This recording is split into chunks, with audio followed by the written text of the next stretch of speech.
On va parler de Purim ce soir.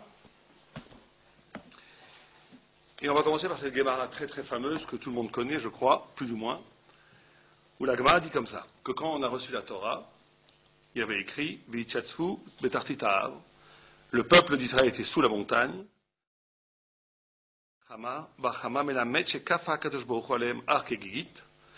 que Dieu a pris la montagne et l'a mise sur la tête du peuple d'Israël, et il leur a dit « Ve'amar lahem imatem ekablim haTorah mutav » si vous acceptez la Torah, c'est bien, « Ve'im lav » sinon « sham tiyok v'oterem » ici sera votre mort. Ici sera votre mort. La Torah a été donnée comme ça. La Torah a été donnée dans une violence où c'est ou la Torah ou la mort. Et la Gemara continue, et la Gemara dit Amar Rav Racha bar Yaakov, Mikan Moda Rabba Leoraïsa. C'est un grand problème en soi, on n'a pas le temps d'en parler ce soir, mais de là, à première vue, il y a un grand prétexte. Le peuple juif peut dire qu'il n'est pas chayav de faire les mitzvot dans la mesure où il a été forcé d'accepter les mitzvot. C'est un gros problème en soi. Et comme réponse, la Gemara, elle dit Amar Rava Afal Piken, même comme ça, Adur Kiblu Aviyamach Hashverosh. Dertiv Kimu Vekiblu, a Yehudim Kimu Mashe Kiblu Gva. Que à Purim, ils ont accepté la Torah volontairement, avec amour, et à première vue, le Pshat Pashut de la Gemara, c'est une réponse à la question. La question était de dire comment est-ce que, si la Torah est forcée, comment ça se fait que le peuple juif a pu être rendu responsable de ne pas faire les mitzvot, puisqu'ils n'ont pas accepté la Torah de plein gré, puisque Dieu a donné la Torah de façon forcée. Il a dit, ou bien vous acceptez la Torah, ou bien ici sera votre tombeau. Et la Gemara répond, c'est pas grave, dans la mesure où à Purim, ils ont accepté la Torah en pleine conscience et en pleine volonté. Bon, la question qu'on va effleurer ce soir, que tous les Mefarshim posent, c'est qu'est-ce qui s'est passé entre le don de la Torah et Purim. Il y a eu des siècles où le peuple juif, on voit où il a été puni, alors qu'il n'y avait pas encore cette acceptation volontaire de la Torah. Il y a beaucoup de réponses à ça. La réponse la plus simple, c'est de dire que Purim a révélé un accord fondamental du peuple juif. Même s'il n'avait pas été exprimé au Mont Sinaï, il y a eu un accord fondamental du peuple juif. Mais la grande question que pose le Maharal, c'est de dire pourquoi est-ce que la Torah est donnée comme ça, et qu'est-ce que ça veut dire qu'elle est acceptée à Purim en pleine conscience, avec volonté. Alors le Maharal dit comme ça, il amène un midrash qui dit, je vous lis le midrash, Bishvil kach haya kofeh alehem har kegigit. Dieu a mis la montagne sur la tête du peuple juif, kedeh sheyu anusim, pour que le peuple juif soit anusim forcé. Forcé sur la Torah comme violé. Anusim, le vrai mot, c'est violé. Shaya ma'anes otam al kabbalat Torah. Et dans le viol qui s'est passé dans le don de la Torah, kiven shayu Israël anusim, ume'ames ktiv lo yuchal lishlocha kol yamav. Veken lo yifached Israël min Hashem yitbarach leolam. Le Midrash fait une jonction entre le Pshat, la halacha, et le Midrash en disant que... Entrez. Entrez.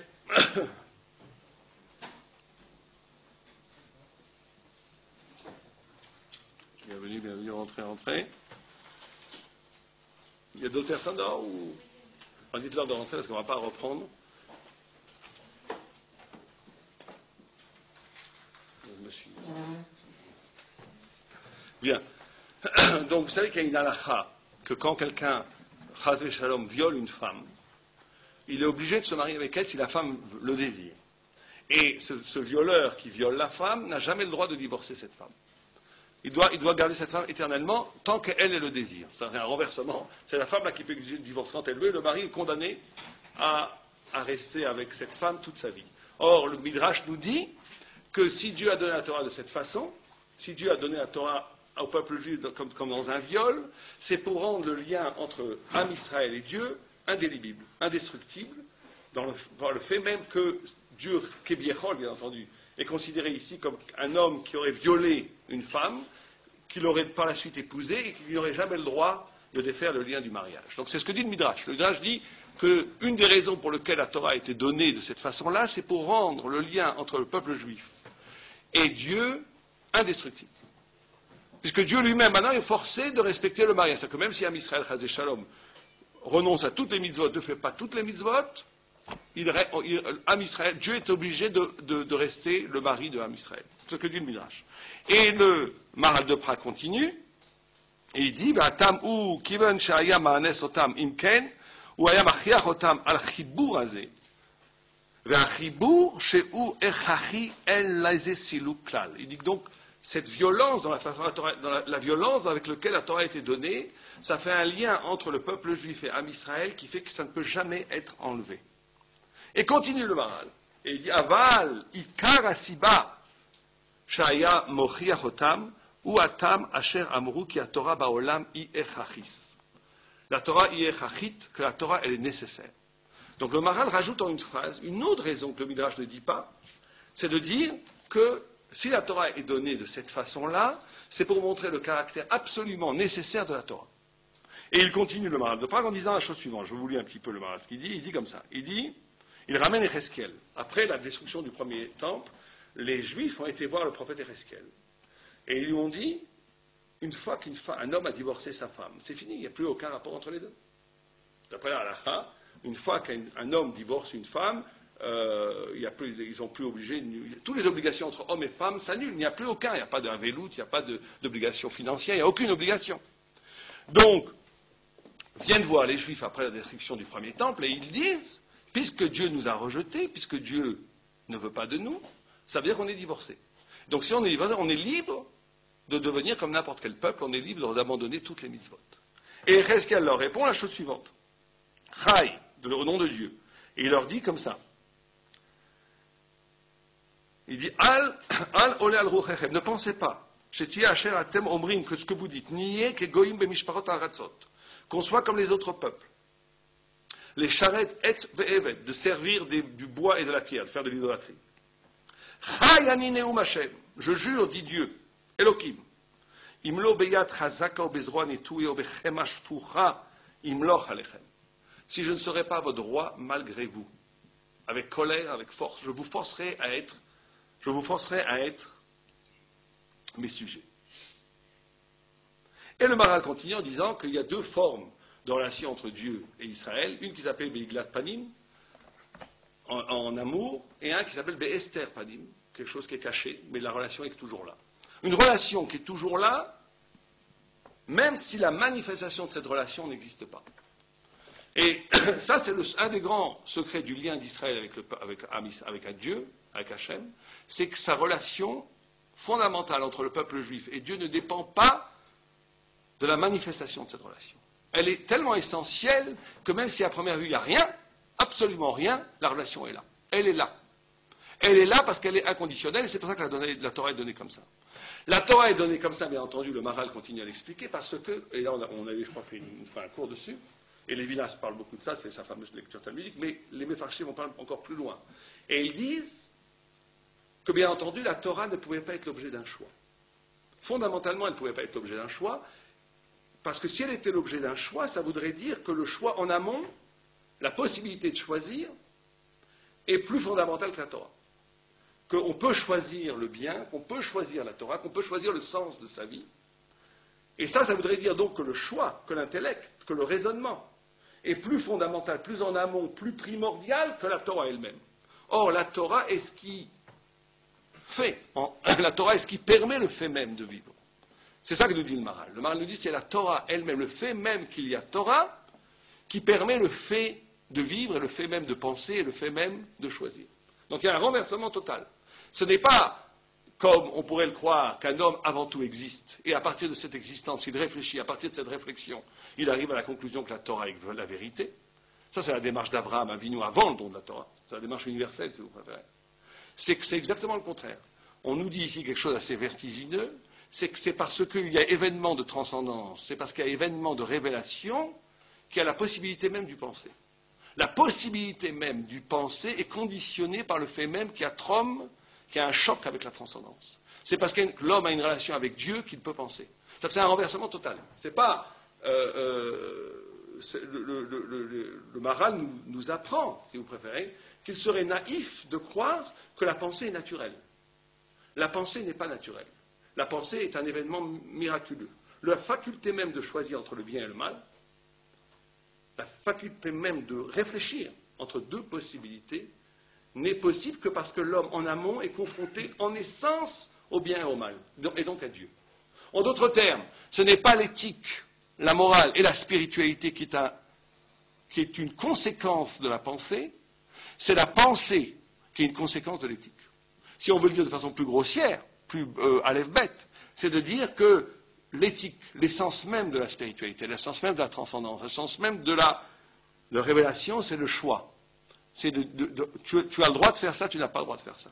Quand Dieu se révèle, c'est ça qui est absolument extraordinaire, la plus grande révélation qu'il n'y a jamais eu dans tous les temps, qui est Dieu lui-même, Bervodo Beatzmo, qui se révèle au Har Sinaï, à tout un peuple, à 3 millions de personnes.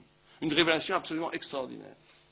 On aurait pu s'imaginer dans les autres religions qu'on nous aura enseigné des secrets kabbalistiques très profonds. Que dit cette révélation? Tu ne voleras pas. Tu ne feras pas d'adultère. Tu respecteras ton père et ta mère.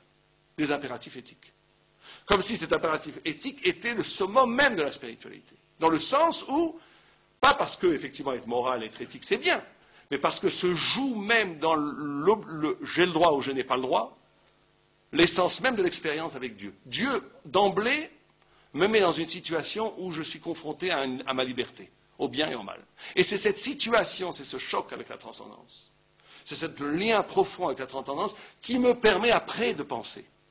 Mais fondamentalement, si vous préférez, de façon phénoménologique, dans la structure profonde de l'esprit, dans la structure profonde de la subjectivité, ce qui me permet la liberté de réfléchir, c'est qu'en amont, je suis déjà avant tout exposé à la liberté, au bien et au mal. C'est ça qui fait qu'il y a possibilité de penser.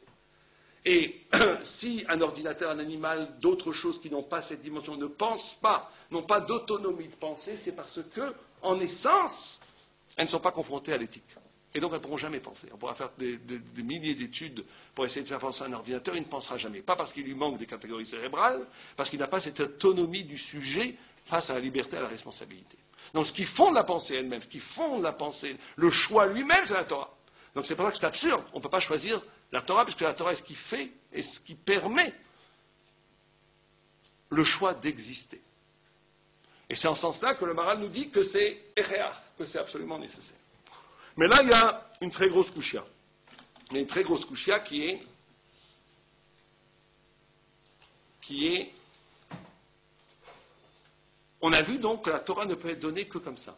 La Torah, en essence, ne peut être donnée que forcée. Puisque la Torah est absolument nécessaire, non seulement comme condition métaphysique que le monde a été créé pour la Torah, mais même, comme on l'a vu, comme on l'a vu dans la structure même de la personne, de la subjectivité. Or, comment est-il possible que la Gemara continue en nous disant Afal Piken, ils ont reçu la Torah à Purim, avec joie. Ils ont reçu la Torah avec joie à Purim. Si on prend au sérieux les paroles du Maharal et les paroles des commentateurs, que la Torah en essence doit être un reçu forcé, il est impossible que la Torah ait acceptée en volonté à Purim. Or, la Gemara et les commentateurs nous disent que la Torah qu'on a aujourd'hui, c'est la Torah de Purim. C'est la Torah qu'on a acceptée, Beratson. Comme nous dit Rashi, Be'avatanes, avec l'amour du miracle,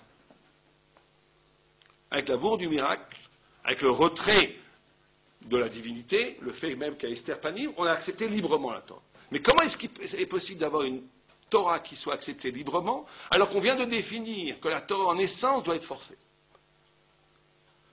Ça, c'est la grosse kouchia. C'est la grosse difficulté. Comment? Or, Purim, c'est ça. Purim, c'est l'acceptation de la Torah dans une dimension de liberté. Or, on vient de dire que c'est impossible. Qu'en essence, la Torah doit être forcée. Que ce n'est pas juste un accident de l'histoire. Que la Torah n'a pas été donnée forcée parce que Dieu avait peur qu'on refuse, ou des choses comme ça. C'est parce qu'en essence, la Torah doit être donnée comme ça. Parce que la Torah, en essence, est nécessaire, comme nous dit le Maharal. Or, on voit qu'à Purim, Afal Piken, Adrouv et Kiblou, Bechador, Achashverosh. Qu'à ce moment-là, il a accepté les Simcha ou Beratson. Comment cette acceptation de Ratson peut aller avec le fait même que la Torah doit être forcée? Et donc ici, on est obligé de dire, et c'est ce que disent les commentateurs, qu'en vérité, la volonté elle-même, la volonté même de vivre, la volonté même d'exister, elle implique la Torah. Ça veut dire qu'il n'y a pas la volonté même d'exister. Il n'y a pas de volonté d'exister, de vivre, qui ne s'accompagne pas d'une volonté de justifier cette vie cette existence. Même chez les peuples. Il n'y a pas d'existence qui manifeste son pouvoir d'existence sans la volonté fondamentale de donner un sens à cette existence, de justifier cette existence, de donner à cette existence la notion qui lui donne droit de vivre, qui donne sens à cette existence. C'est-à-dire qu'on est obligé de dire que ce qui s'est révélé à Purim, le homek, la profondeur de Purim, c'est que profondément le peuple juif a compris que son âme, que son essence, en soi, c'était de faire la Torah. C'était la volonté de Dieu. Qu'il y avait une adéquation absolue entre mon intrigue personnelle, le pourquoi je suis là, et le reçu de cette Torah. Si vous préférez, au Mont Sinaï, ce qui s'est élaboré, c'est que la volonté de Dieu s'est révélée, qui a donné naissance à la volonté, et que Purim, c'est le contraire. C'est pour ça qu'il y a un renversement. C'est à partir de ta volonté d'existence elle-même, à partir de la vie elle-même, à partir de l'expérience de la vie et de l'existence elle-même, dans la gestuelle du vivre, dans le geste même du vivre, je rencontre l'obligation de la Torah. Et que c'est une chose et la même chose. C'est ça qu'ils ont compris à Purim. C'est pour ça d'ailleurs qu'ils ont accepté les simcha. C'est la notion même de simcha. La notion même de simcha, de joie, c'est de savoir que ce que je vis, c'est ma vie. Que ce que je vis, c'est ma vie. Or, avant Purim, ils ne pouvaient pas accepter la Torah avec simcha parce que la Torah était considérée comme une transcendance extérieure qui m'était imposée. À Purim, je conçois cette transcendance extérieure qui m'est imposée comme le sens profond de mon être. Comme, pas simplement le sens profond de mon être, mais comme la manifestation la plus intime de ma véritable volonté. Et donc, à Har Sinaï, si vous préférez, c'est la volonté divine universelle qui m'éveille à ma volonté. Et à Purim, c'est à partir de ma volonté que je rejoins la volonté de Dieu. C'est pour ça d'ailleurs qu'il faut boire à Purim, manger à Purim, parce que c'est ça Purim. Tout Purim, c'est ça. Tout Purim, c'est à partir de l'expérience jouissive, sensuelle, du manger, du boire, du rire, de la vie, du contact avec l'autre, comment à l'intérieur même de cet événement même d'exister, je décèle déjà le sens de ce que je dois faire, le sens profond de ce que je dois faire, le sens de la volonté divine à l'intérieur de ma vie physique, de ma vie réelle, de ma vie concrète, de l'expérience concrète de la vie. C'est pour ça que Purim est comparé à la Torah Sheba'al Peh. Parce que la Torah Sheba'al Peh, c'est le désir. C'est toujours le désir. La Torah Sheba'al Peh, c'est le désir de comprendre la Torah. C'est le désir personnel de comprendre la Torah. C'est pour ça, d'ailleurs, qu'il y a plusieurs intervenants dans la Torah Sheba'al Peh. Il y a Rabbi Akiva. Donc, quand c'était le temps de la prophétie, la parole est unique. À partir de la Torah Sheba'al Peh, la parole est multiple. Parce qu'il y a une multiplicité de personnalités qui vont dire la Torah. Et c'est pour ça aussi que le Midrash nous dit que la Torah Sheba'al Peh est élaborée en machloket, et que le Midrash nous dit machloket, c'est cholek mavet. C'est celui qui tue, divise la mort. Qui divise la mort. Pourquoi est-ce que la machloket, la Torah Sheba'al Peh, est celui qui empêche la mort, qui tue la mort? C'est parce que ce qu'il meurt toujours dans l'homme, c'est ce qui est physique, c'est ce qui est éphémère. Or, par la Torah Sheba'al Peh, par le fait même que j'investis ma vie, mon intrigue, ma vie réelle, le sens de ma vie, dans la Torah, et que quelqu'un d'autre va faire la même chose et qu'on va avoir fondamentalement une marloquette, puisque là, la marloquette, c'est l'éruption de deux grands initiés qui vont chacun écouter la parole de Dieu à partir de la singularité de leur neshama, et la singularité de chaque neshama, de chaque âme, va écouter de façon différente de la Torah par le fait même que cette écoute est différente chez chacun, et donc ça va avoir l'éruption d'une marloquette. Et la Torah nous dit, Elou, Elou, divrei Elokim Chaim, les deux sont les paroles du Dieu vivant,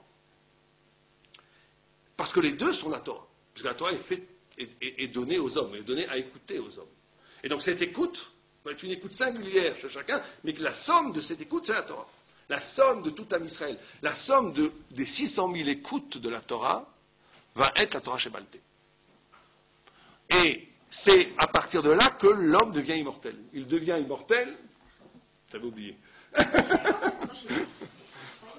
De la Torah Sheba'al Peh, de cette Torah-là qui vient de l'homme, qui vient de moi-même, là où je deviens moi-même Torah, si vous préférez, où ma pensée, quand elle est initiée, c'est une vraie pensée, après des années d'études, après des années de travail d'éthique sur soi-même, où je dis une vraie parole de Torah, c'est moi qui dis une vraie parole de Torah. C'est en même temps la parole du Dieu vivant, et c'est en même temps moi qui l'a dit. C'est pour ça que la Gemara, elle dit qu'un Talmid Chacham, il peut mévater sur son kavod. Un roi, il ne peut pas être mévater sur son kavod. Parce que le roi, il est défini par sa fonction. Il ne peut pas enlever le fait qu'il doit inspirer la crainte chez les autres, et le respect, la malroute. Mais un Ben Torah qui veut se la jouer copain avec les autres, il a le droit. Ah, on dit, tu n'as pas le droit, du Mezalzel la Torah. Quand tu fais, non, la Gemara dit Torah d'idée. C'est sa Torah. Il en fait ce qu'il veut. Il n'est pas obligé d'assumer le respect de sa propre Torah. Il ne doit pas être mévasé, il ne doit pas arriver jusqu'à qu'on le méprise, mais ça c'est une autre halakha. Mais il n'est pas obligé, Torah d'idée, il peut être mévatel sur son cas, parce que c'est sa Torah. C'est ça qui est absolument étourdissant, absolument extraordinaire, si on comprend la portée de ce que ça veut dire. C'est-à-dire que j'ai la possibilité, marloquette, j'ai la possibilité de diviser la mort, j'ai la possibilité de devenir moi-même la parole de la Torah. Et ça c'est à partir, ça ne peut être vécu qu'à partir du moment où je donne sens à toutes les dimensions de ma vie. C'est mon existence qui fait Torah. C'est mon existence qui devient Torah. C'est mon existence elle-même qui devient Torah. Or, l'existence, c'est manger, boire, s'amuser, voir des gens. Et ça doit s'être transformé en Torah. Un Ben Torah, il n'y a pas de... On dit que plus quelqu'un est grand, plus quelqu'un est petit, on va commencer par le contraire, plus l'espace entre obligé, enfin, Chiyuv, vous avez mitzvah, avera, et l'espace neutre au niveau qui s'appelle Reshut. On est obligé de mettre les tefilines, on n'a pas le droit de faire de la shonara, mais obligé, au début, je peux rester toute la journée à dormir. Ça s'appelle Reshut. Je ne fais pas d'avera, je ne fais pas de mitzvah. Plus quelqu'un est grand, plus cet espace entre les deux s'amoindrit. Au point où un grand tzaddik, il n'y a plus de Reshut. Tout ce qu'il fait devient au mitzvah ou avera. Il n'y a pas un geste qui n'est pas une mitzvah de Kiddush Hashem et qui n'est pas une avera. Tout est sanctifié. Parce que, justement, lui, il est à un niveau, c'est lui-même et Torah. Donc, si lui-même est Torah, tout se pose en termes de mitzvah ou d'avera. Sa vie elle-même est traduite par mitzvah et avera. Et là, on va comprendre quelque chose de fondamental. Je crois qu'on avait parlé la dernière fois un peu de ça. C'est grâce à Purim qu'on va aussi pouvoir, et je pense que la plupart des gens ont besoin de ça, arriver à faire ce qu'on appelle un tikkun. Et on avait parlé de ça la semaine, je crois pas, il y a 2 ou 3 semaines. C'est le Ramban dit la chose suivante. Il dit une chose extraordinaire. Il dit la Torah, quand elle est donnée, pourquoi elle a été donnée par Dieu au Mont Sinaï par 600, devant 3 millions de personnes, et qu'elle n'a pas été donnée comme toutes les autres religions, par un prophète, par ce que vous voulez, par un prophète, etc., par un envoyé, c'est parce que la Torah, comme ça, elle ne peut jamais être remise en question. Elle est absolument vraie. Et plus personne ne peut dire c'est pas vrai. C'est ce que dit le Ramban. Et il continue, le Ramban dit, il faut que ça se transmette de père en fils. Transmettre de père en fils. Et un fils ne mentira pas à son père. Un père ne mentira pas à son fils. C'est ce que dit le Ramban. À première vue, une des grosses questions sur ce Ramban. Il y a 2 questions fondamentales. Il y a une première question qui est, d'abord, ça c'est vrai pour les gens qui étaient au Mont Sinaï. Les générations après, elles n'ont pas vu le Mont Sinaï. Donc en quoi est-ce que pour elles, la Torah ne peut pas être niée? Ceux qui étaient au Mont Sinaï, la Torah ne peut pas être niée, ils l'ont vu. Mais les générations après, ça rentre dans un système de preuves. Ça rentre dans un système de preuves. On va dire oui, c'est impossible que des gens, comme font les gens, c'est impossible que ça n'a pas eu lieu, parce que comment est-ce que la première génération n'aurait pu leur baratiner, puisqu'ils étaient là-bas, etc., etc. Mais c'est des preuves, tout ça. C'est pas du tout ce que le Rambam ne dit pas, ça. Il dit que quand la Torah a été donnée comme ça, pour les Olam Va et jusqu'à que le Mashiach vienne, la Torah ne peut pas être niée. Très bizarre. Elle ne peut pas être niée pour les générations qui étaient au Sinaï. Deuxièmement, si c'est vrai, si la Torah doit être transmise, comme ça dit le Ramban, à un niveau de clarté qui ne supporte pas le questionnement, la remise en question, comment ça se fait qu'il y a tellement de kofrim et d'apikorsim? Comment ça se fait qu'il y a tellement de gens qui nient la Torah? Comment c'est possible? Et la réponse qu'il faut donner, c'est comme ça. C'est que quand la Torah a été donnée, c'est ça qu'il faut bien comprendre, c'est une chose fondamentale.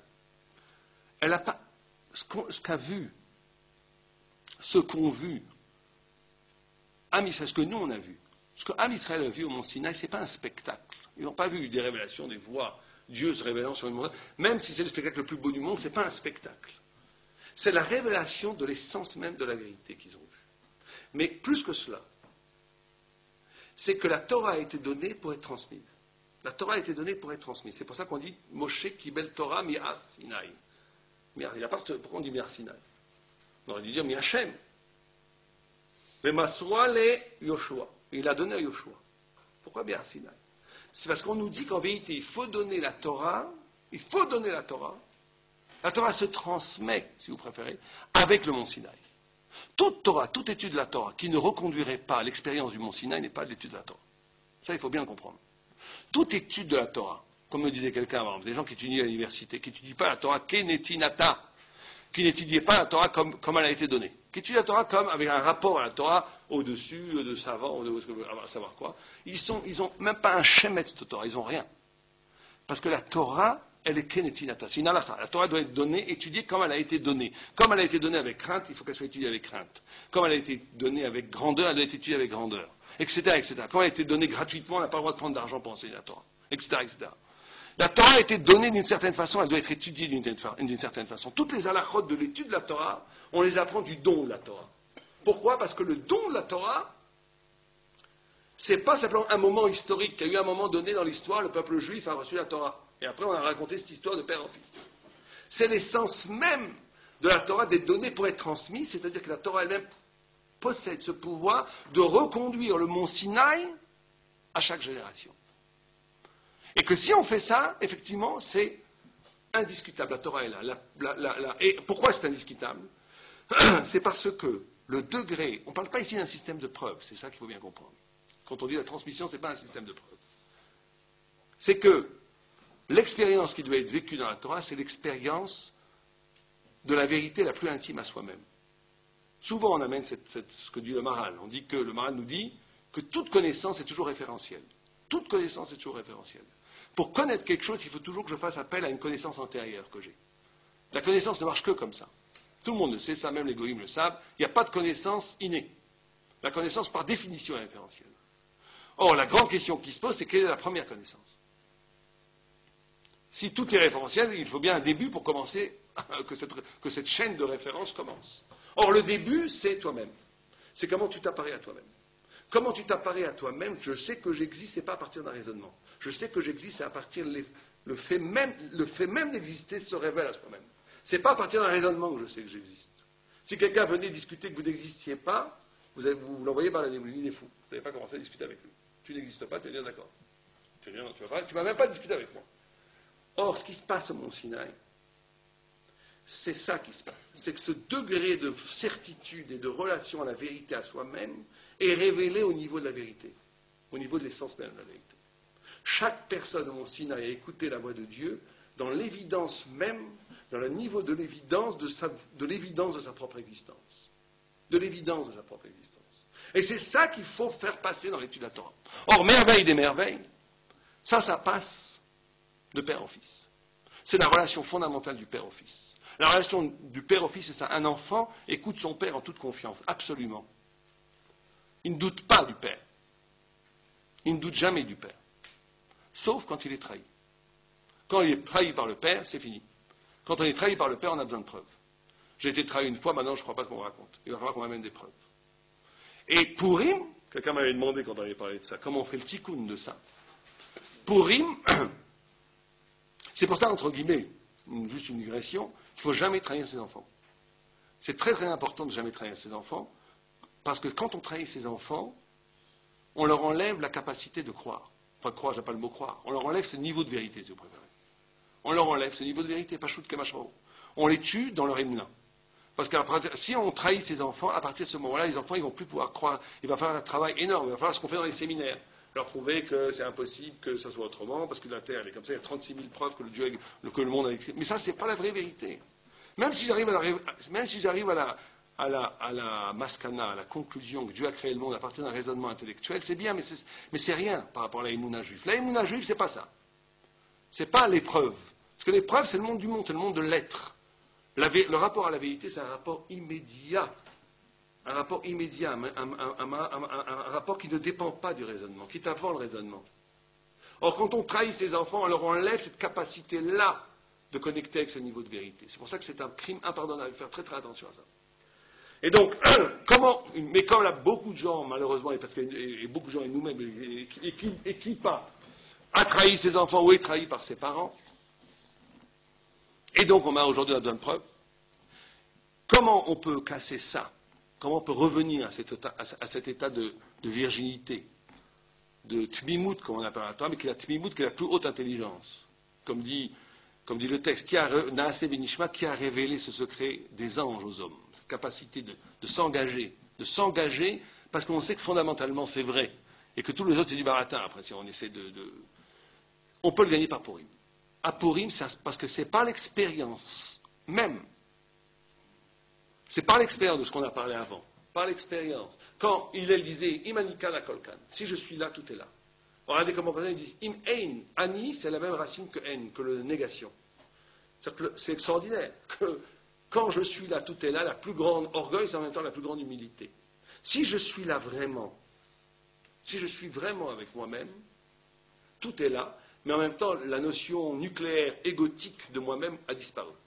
Ce n'est pas mon moi qui m'affirme socialement par rapport aux autres, c'est mon moi poétique, c'est mon moi réel, c'est mon moi non entaché, non sali par la vie, qui redevient, à qui je donne la permission d'exister. Et quand je fais ça, tout est lavé, tout est là, tout est là.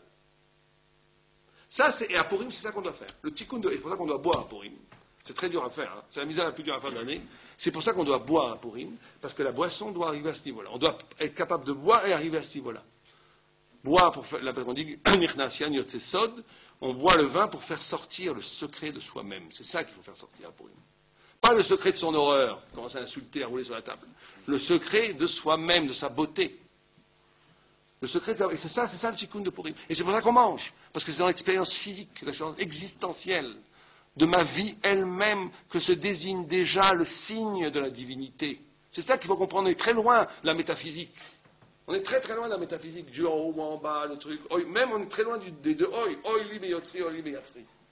On est dans Purim un tikkun de ça. Il n'y a plus imanikan à kolkan. C'est ça Purim. Si je suis là avec la boisson, Élie, tu sais le faire, tu vas boire de grands merlots, tu vas vraiment boire beaucoup. Et le vrai Élie, qu'on voit très souvent, va apparaître. Et si ça apparaît vraiment, le secret que ça apparaît vraiment, c'est que c'est immensément poétique. Ça veut dire que moi, c'est plus moi avec mon petit moi crispé autour de moi-même et de la référence de l'image, comment est-ce qu'on me regarde, comment est-ce que je suis conforme à l'image de papa et de maman et de la société, etc., etc. C'est le vrai moi. Le vrai moi qui a tout, qui comporte l'écho de l'univers entier, mais l'écho de l'univers entier dans sa plus grande sublimité. Et c'est ce qu'on doit faire demain, pas après-demain. C'est ce qu'on doit faire en buvant et en mangeant. Oui, excuse-moi. Mais comment est-ce que tout ce que tu dis, c'est très clair, mais je ne vois pas. Ce qui me manque, c'est comment ça se raccorde à l'histoire particulière de Purim. Parce qu'à l'ennemi, tu aurais pu dire l'histoire de Purim, elle a plutôt un statut de preuve. Pourquoi ? Voilà que les choses marchent, voilà que les choses se sont... tu pensais que tout était perdu, et voilà que même si ce n'est pas une intervention très manifeste, mais c'est quand même, voilà que... Au contraire, c'est parce que s'il y avait eu une manifestation miraculeuse, il n'y aurait pas pu avoir Purim, parce que ça aurait été encore de l'ordre de l'extérieur, d'une transcendance extérieure qui interfère dans ma vie, qui est magnifique. Mais alors qu'à Purim, ce qu'ils ont compris, c'est que Esther Panim, Dieu se cache, et c'est à partir d'une chouva interne que ça apparaît. C'est à partir de nous-mêmes. À Purim, ils se sont redécouverts eux-mêmes à Purim. Et vous savez que dans les minhag d'Israël, c'est Manitou qui disait ça, c'est rigolo. Il disait que dans les minhag d'Israël, il y a beaucoup de sens. Vous savez qu'à Hanouka, on fait la toupie. La toupie, c'est un mouvement de haut vers le bas. C'est ce qui se passait à Hanouka. C'est Dieu qui intervient du haut. À Purim, c'est la crécelle. On fait comme ça. Et c'est un mouvement de bas vers le haut. C'est un mouvement de bas vers le haut. Tu fais comme ça, tu sais, à Purim, tu fais comme ça. Et c'est exactement ça qui se passe à Purim. C'est du bas vers le haut. C'est le bas qui va révéler le haut. Le résultat d'une chouva, le résultat de quoi? Le résultat. C'est quoi l'événement? Quel est l'événement qui est venu d'en bas? La chouva. Am Israël a fait toute chouva. Ils ont jeûné pendant 3 jours. Bah oui, c'est ça, bien sûr. À partir d'eux-mêmes, en redevenant eux-mêmes, il y a eu la Géoula. C'est pas que Dieu les a sortis d'Égypte par des miracles. En redevenant eux-mêmes. Alors, donc, c'est pour ça aussi qu'à Purim, il y a cette notion de don, cette notion du rapport à l'autre. C'est aussi fondamental. Alors ça aussi, il faut bien comprendre. Il faut donner à Purim de l'argent aux pauvres, il faut donner des cadeaux aux habits, il faut donner. Et la première mitzvah de don qu'on a dans la Torah, c'est dans le Mishkan. Or, il y a quelque chose de très étonnant, le Mishkan, il faut donner. Zdaka, chacun donne ce qu'il veut. Et on n'a jamais vu une mitzvah qui est comme ça, qui est dépendant du don, qui est dépendant du cœur, qui est dépendant du don. Dans le Mishkan, chacun donnait ce qu'il voulait. On n'a jamais vu une mitzvah qui dépend d'un don. la notion de don. Et il faut bien comprendre, quand on donnait de l'argent au Mishkan, ça ne pouvait se passer que comme ça. Ça ne pouvait être qu'un don. Parce que le don, il dit une phrase magnifique, le Maharal, il dit le don, c'est ce qui crée l'espace. Le fait de donner crée des espaces, ouvre des espaces. C'est-à-dire que le Mishkan, qui est l'espace que Dieu va habiter, c'est Malchut, c'est Melech. Or, Malchut, un roi, par définition, il ne peut être que choisi. Comme ça dit le Maharal, très intéressant dans l'histoire politique, dans la philosophie politique, c'est que le Gra amène ce passage qui dit Melech alamo ve Moshel bagoim. Il est roi en Israël et il est Moshel. Moshel, c'est la notion de puissance coercitive, c'est-à-dire que quelque chose qui n'est pas choisi. Alors que un Melech, le kavod du roi, c'est toujours d'être choisi. Au début, il est choisi un roi. Il doit être choisi par le peuple. La Malchut, c'est la notion d'être choisi. C'est pour ça que ça doit passer par le don. C'est pour ça que ça doit passer par le don. Or, à Purim, cette notion de don, la notion de l'autre, c'est qu'on est obligé, pour arriver à tout ce dont on a parlé, pour exister, et ça c'est très compliqué à comprendre, c'est très fin, très difficile à saisir cette idée-là. Mais on ne peut véritablement avoir cet espace où je vais renaître à moi-même que si je fais un don. Parce que c'est très étonnant, d'être capable véritablement de donner va ouvrir des espaces. Va ouvrir des espaces en nous-mêmes, va ouvrir des lieux insoupçonnés. Les gens croient qu'en donnant, ils perdent. En donnant, on gagne énormément, pas parce que justement on gagne des mitzvot et on gagne ce que vous voulez. On gagne des choses en nous. On parle ici effectivement d'un vrai geste de donner, d'un vrai geste désintéressé de don. Or, le vrai geste désintéressé de don, c'est le meilleur investissement que vous pouvez faire en soi, puisque ça ouvre des espaces en nous insoupçonnés, des espèces de transcendance insoupçonnée. Et cet espace qui s'ouvre à partir du don est ce qui va permettre la renaissance de nous-mêmes. Et là, on rentre dans quelque chose d'assez extraordinaire, assez incroyable. C'est que ce rapport, dans Purim aussi, il y a toute cette notion de rapport. Amalek contre Israël, Mordechai, Aman. Rapport à l'autre. Rapport de matana, rapport d'amour, rapport de haine. Ce rapport à l'autre. Et étymologiquement, il y a quelque chose d'assez... Quand on y réfléchit un petit peu, c'est très très très profond. C'est qu'en hébreu, safa, la langue, la parole, ça a la même racine que sfat, que la lisière, comme au sfat begadim, au sfat ayam, ou la lisière de la mer. Comme si, ou bien oui, sfat ayam, ou sfat beged, ou sfataim, les lèvres. Comme si la parole avait à voir éminemment avec l'externe, la limite externe. La limite externe. La limite la plus externe qu'il soit. Or, le Midrash nous dit que chaque fois qu'il y a une safa, chaque fois qu'il y a une fin, il y a un ourlet. Comme ça, le Midrash dit quelque chose d'absolument incroyable. Il dit à la fin d'un habit, vous avez un ourlet. À la fin, il dit aussi les lèvres. Les lèvres, c'est comme elles se dédoublent. Il y a un dédoublement. Il donne aussi l'exemple de la mer et de la terre. Il dit quand la mer et la terre se rencontrent, la terre devient plus terre, rien ne pousse, le sable, ça devient complètement aride, c'est une affirmation, et la mer devient plus mer. Il apporte un autre exemple, il dit une femme devient plus femme devant un homme devient plus homme devant une femme, etc., etc. Comme si la rencontre de deux opposés rendait plus, chacun plus soi-même. Chacun plus soi-même. Comme si la rencontre de deux opposés faisait que chacun s'affirmait plus soi-même. La notion de safa. Et là, le Maharal dit quelque chose d'absolument étourdissant, mais on ne pourra pas tout expliquer ce qu'il dit, mais il dit que tout l'enjeu de la parole est là. Tout l'enjeu de la relation à l'autre est là. C'est l'enjeu que moi je pourrais définir par le périphérique et le central. C'est-à-dire qu'il dit que la parole est éminemment double. Il dit que la parole aussi est double, comme la safa, comme l'ourlet, c'est double, parce qu'elle est en même temps, toute parole de parole est en même temps l'extrême le plus absolu, puisque c'est mon extrémité, la parole qui essaie de rejoindre l'autre, c'est déjà presque plus moi-même. Et comme elle est double, c'est en même temps ce qui me rend le plus central. Il donne aussi l'exemple du baiser. Il dit un baiser, deux baisers sur les lèvres, c'est en même temps, c'est comme ces deux extrémités qui s'unissent, et dans cet événement du baiser, chacun est unifié, chacun retrouve son unité, sa centralité. Il y a donc quelque chose ici de paradoxal, de dialectique, dans la parole, dans le rapport. Et il dit le plus grand danger dans le rapport à l'autre et dans la parole, c'est de croire, ou bien de croire que la parole à l'autre va me faire perdre ma centralité et donc je me coupe de l'autre, ou bien d'être dans la superficialité du rapport à l'autre. Et donc ça te rend la parole, au lieu de la rendre deux, tu la rends une. Et que la parole, qui est double en essence, elle révèle le secret même du rapport à l'autre, que dans le rapport à l'autre s'opère ce double mouvement. Où c'est par l'expérience de l'extrémité la plus extrême, prendre le risque, si vous préférez, dans la parole, d'aller le plus loin dans la parole vers l'autre, que se produit, paradoxalement, une affirmation de l'identité la plus profonde, la plus centrale, la plus intime, la plus cachée de la personne. Comme cette notion de dourler, comme cette affirmation, cette double affirmation qui fait que la personne naît. Or, à Purim, c'est exactement ce qui se passe. À Purim, c'est parce que Aman devient Amalek quand il rencontre Mordechai. Et Mordechai devient Moshe Rabbeinu quand il rencontre Aman. C'est cette rencontre qui crée Purim. Amalek devient Amalek quand il est face à Israël. Et Israël devient Israël quand il est face à Amalek. C'est comme ça que ça surgit.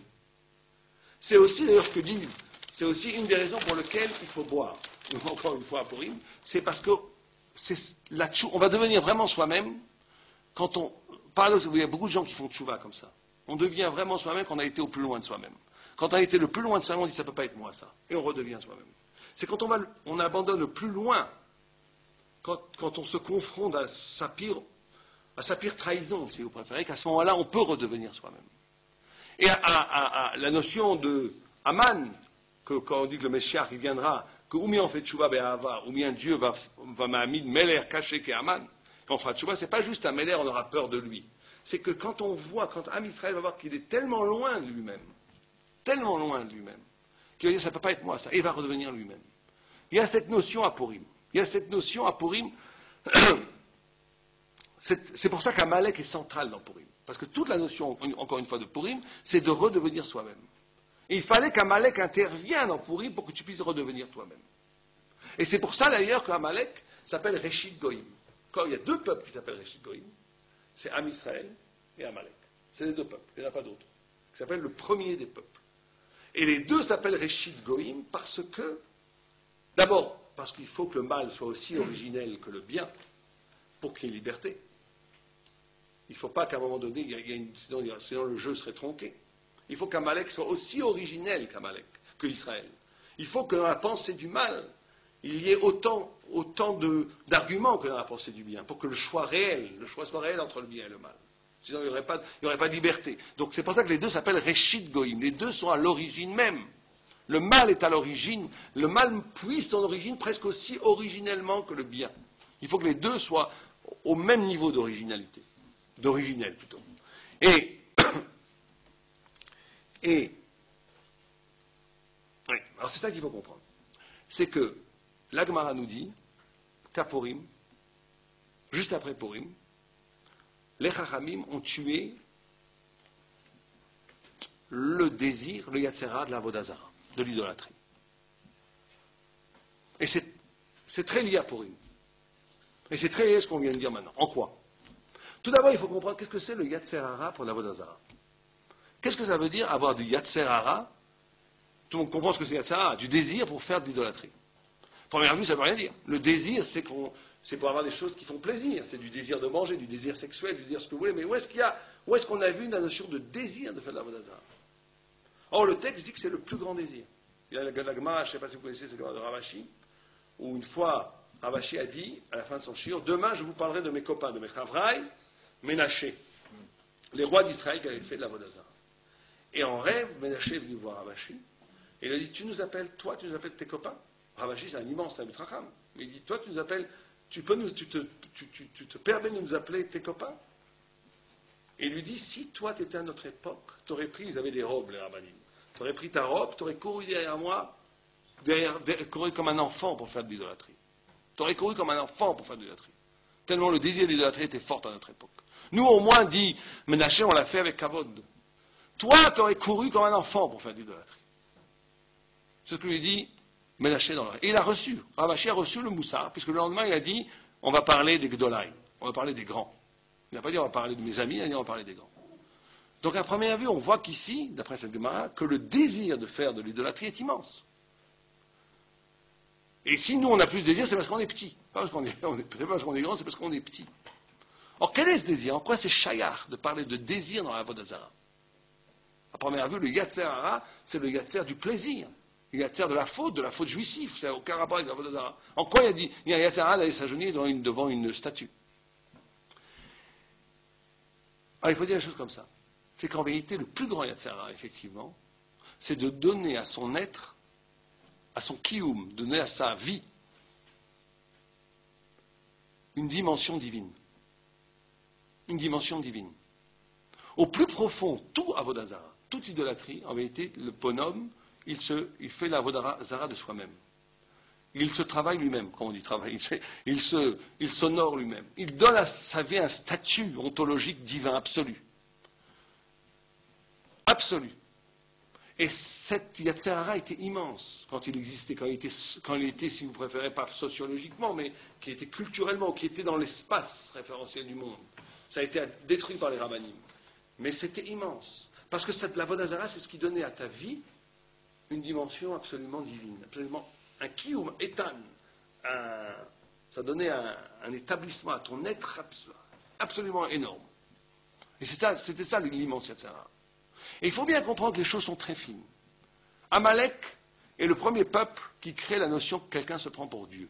Avec Nimrod, Esav, ça vient de Esav, d'Amalek. Il se prend pour Dieu, ça vient de Amalek, ce croire de se prendre pour Dieu. Et ça vient de ça, il faut bien comprendre. Amalek vient de Esav. Esav vient de Yitzhak. Yitzhak, c'est la Midat Adin. Midat Adin, c'est la loi. Or les deux, la stricte justice. Or les deux, que ce soit Esav ou Amalek, vont dire pratiquement la même chose. Mais la différence est infime et pourtant énorme. Yitzhak, il dit, je n'ai que ce que je mérite. Or, je ne mérite rien, donc je n'ai rien. Et c'est Yitzhak qui s'est fait cendre. On dit que Yitzhak s'est fait cendre. On dit que la cendre d'Yitzhak est Mounach et devant Dieu. C'est-à-dire que si Yitzhak, c'est celui qui a tout brûlé. Tout brûlé, et il est seul dans le vide face à Dieu. C'est l'expérience de l'absolue nudité, du dépouillement absolu. L'expérience absolument fascinante, mais qui pour nous paraît incroyablement difficile de dire je ne suis rien, je n'ai le droit à rien, je suis seul face à Dieu. C'est pour ça qu'Israël, c'est la Midat Adin, c'est Mincha, c'est la fin du jour. Amalek, Esav, qu'est-ce qu'il dit lui? Pratiquement quelque chose d'identique. Je n'ai que ce que je mérite, c'est le même début qu'Yitzhak. Or, j'ai des choses, donc je les mérite. Et donc là, il s'avère de rien, mais c'est toute la civilisation occidentale qui est comme ça. Ça veut dire qu'on est dans un raisonnement où c'est l'honneur, c'est le droit sacré à la nation, par exemple, le droit sacré du sol, la patrie, le nationalisme, tous ces concepts, plus que des concepts, tous ces systèmes de concepts, elles viennent de ce réchit, elles viennent de ça. Le droit absolu à être. Et c'est pour ça que la Gemara, le Chumash dit, tu vivras avec ton épée. Parce que quelqu'un qui vit comme ça, tu vivras avec ton épée. Est-ce qu'on entend les mots? Les mots, ça veut dire que le principe même de la vie des sables, c'est la guerre. Pourquoi? Parce que je suis le Mechouyav HaMetziut, je suis l'absolue nécessité, puisque je suis Midat Adin, et que donc j'existe, donc tout celui qui est contre moi n'a pas le droit de vivre. Comment est-ce que c'est possible que quelqu'un vienne contre ça? Quelqu'un contre ça, il doit être éliminé. Ou c'est mon esclave, ou il doit mourir. Parce que c'est pas cher. C'est pas cher que moi j'existe et que quelqu'un d'autre contre moi existe. Puisqu'il prend il intègre, il instrumentalise cette notion de din, cette notion de Midat Adin. C'est pour ça qu'Esav vit par le meurtre. Et Amalek, qui est la quintessence d'Esav, il faut bien comprendre qu'Amalek, c'est la quintessence d'Esav, qui est le contraire d'Israël, qui est l'opposé d'Israël. Et Amalek, c'est celui qui incarne ça. Et donc Amalek, on dit qu'il est l'okek, le dam d'Israël, qui est Kelev.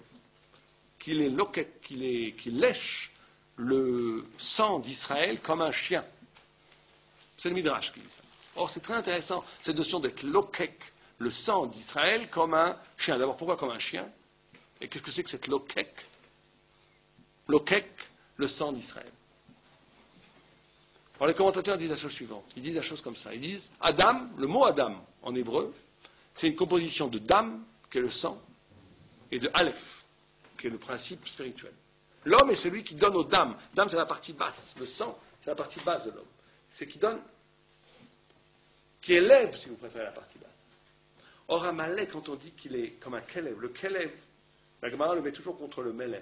Meler, c'est toujours Moar, esprit, Lev, le cœur, Chav, Kavek, c'est-à-dire qu'il a les trois dimensions. Chaque fois que la Gemara veut mettre en opposition, par exemple, la Gemara elle donne un exemple, elle dit que quand on veut se moquer d'une Avodazara, s'il s'appelle Even Ameler, tu dois te moquer, il y a une mitzvah de se moquer d'Avodazara, tu dois dire Even Akelev. La Gemara même plein, il y a plein de cas comme ça. Quelqu'un qui dit, est-ce que je suis un chien pour prendre sans donner, je suis un roi qui donne sans prendre. Il y a énormément de Gemarot comme ça. Il y a une opposition entre la malchoute et le chien. Or, il y a quelque chose de très particulier chez le chien, c'est que le chien essaye de prendre la place, essaye de fraterniser avec l'homme, dans la bassesse. Il essaie de s'insérer dans la famille comme un élément de la famille. C'est ça qui est insupportable pour l'esprit thoraïque. C'est pour ça que le chien est très très mal vu dans la Gemara. C'est parce qu'il incarne cette possibilité du non-kavod de respecter le non-kavod, de respecter l'irrespectueux, de prendre sa place au sein de l'humanité comme une sous-humanité. Or, c'est ce que fait Amalek.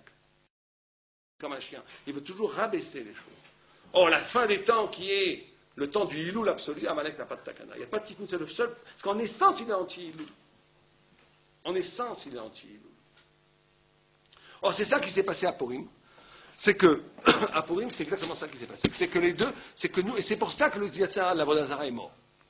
Parce qu'à Purim, on a, nous, peuple juif, expérimenté l'extraordinaire possibilité de vivre, comme on l'a dit, d'être celui qui dit la gloire de Dieu sur terre. Or, le peuple juif dit, comme grand est Dieu qui me donne la possibilité de le glorifier. Le Baal Avodazara va dire, comme je suis grand, qui donne sens à Dieu. Comme on avait vu une fois qu'une Elohut, une divinité qui n'a pas quelqu'un pour le service, n'existe pas. S'il n'y a pas de fidèle à une Elohut, elle n'existe pas. Kebiechol, on pourrait presque dire la même chose de Dieu.